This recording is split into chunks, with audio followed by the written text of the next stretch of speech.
এবং আল্লাহ তাআলা বলেছেন।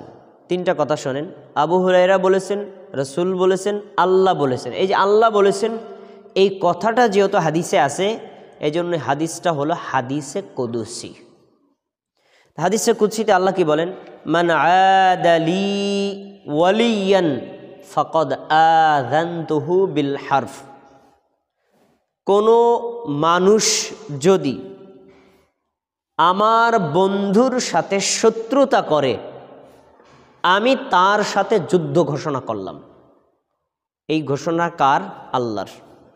তার মানে মানুষের মধ্যেও কিছু আল্লাহর বন্ধু আছে, আল্লাহর ওয়ালি আছে, আল্লাহর খুব নিকটবর্তী, কাছাকাছি, অত্যন্ত প্রিয়জন আছে, যার আরবি শব্দ হলো ওলি।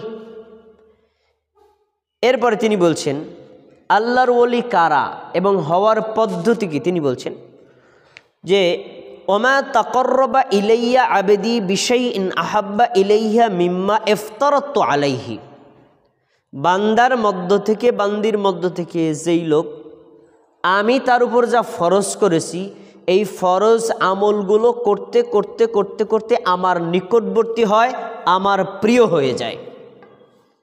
যে কোনো আল্লাহর বান্দা, যে কোনো আল্লাহর বান্দি আল্লাহর প্রিয় হওয়ার, আল্লাহর কাছে যাওয়ার সবচেয়ে সেরা মাধ্যম আল্লাহ যা ফরজ করেছেন তা অগ্রাধিকার ভিত্তিতে করা।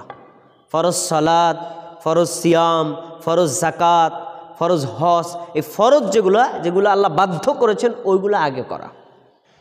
তারপরে ফরজগুলো আপনি নিয়মিত করেন, এখন তো আল্লাহর প্রিয় বান্দা হয়ে গেছেন, আরও প্রিয় হতে পারবেন সেগুলো নফলের মাধ্যমে। তিনি বলছেন ওমা ইয়াজালু আবদি ইয়াতাকাররাবু ইলাইয়া বিন-নওয়াফিলি হাত্তা উহিব্বু। ফরজ নিয়মিত করে আর কখনো ছাড়ে না। এরপরে ওই বান্দা, ওই বান্দি যখন নফল ইবাদত করা শুরু করে তখন আমি তাকে ভালোবাসতে থাকি, ভালোবাসতে বাসতে তাকে আরও নিকটবর্তীতে নিয়ে আসি। তারপরে তিনি বলছেন ফাইজা আহবাবতুহু কুনতু সামাউল্লাযী ইয়াসমাউ বিহি। যখন নফল ইবাদতের মাধ্যমে, সুন্নাত ইবাদতের মাধ্যমে বান্দা আমার এত কাছে পৌঁছে যায়, এত কাছে পৌঁছে যায়, আমি তার কান হয়ে যাই যে কান দিয়ে সে শোনে, আমি তার চোখ হয়ে যাই যে চোখ দিয়ে সে দেখে, আমি তার হাত হয়ে যাই যে হাত দিয়ে সে ধরে, আমি তার পা হয়ে যাই যে পা দিয়ে সে চলে। সুবহানাল্লাহ। তার মানে আল্লাহর বান্দার চোখকে আল্লাহ তার নিজের চোখ বললেন, বান্দার কানকে আল্লাহ তার নিজের কান বললেন, বান্দার পাকে আল্লাহ তার নিজের পা বললেন, বান্দার হাতকে আল্লাহ তার নিজের হাত বললেন। এটা দ্বারা কি বুঝাইছেন? এটা দ্বারা বুঝাইছেন যে বান্দা, যে বান্দি ফরজ কন্টিনিউ করে, কখনোই ছাড়ে না, আবার নফল সুন্নাত বেশি বেশি করে, তার চোখ আল্লাহর চোখে আল্লাহর নির্দেশের বাইরে চলে না, তার কান আল্লাহর নির্দেশের বাইরে শোনে না, তার হাত আল্লাহর নির্দেশের বাইরে ধরে না, তার পা আল্লাহর নির্দেশের বাইরে চলে না, তার অঙ্গ প্রত্যঙ্গগুলো সর্বদাই আল্লাহর হুকুম অনুযায়ী চলে। তাহলে নফল ইবাদতের মাধ্যমে বান্দা আল্লাহর এত কাছে পৌঁছে যায় যে আল্লাহর নির্দেশের বাইরে সে যায় না। পরের অংশটা খুব গুরুত্বপূর্ণ। ওমা তারাদ্দু আন শাইইন আনা ফাইলুহু তারাদ্দুদি আন নাফসিল মুমিন।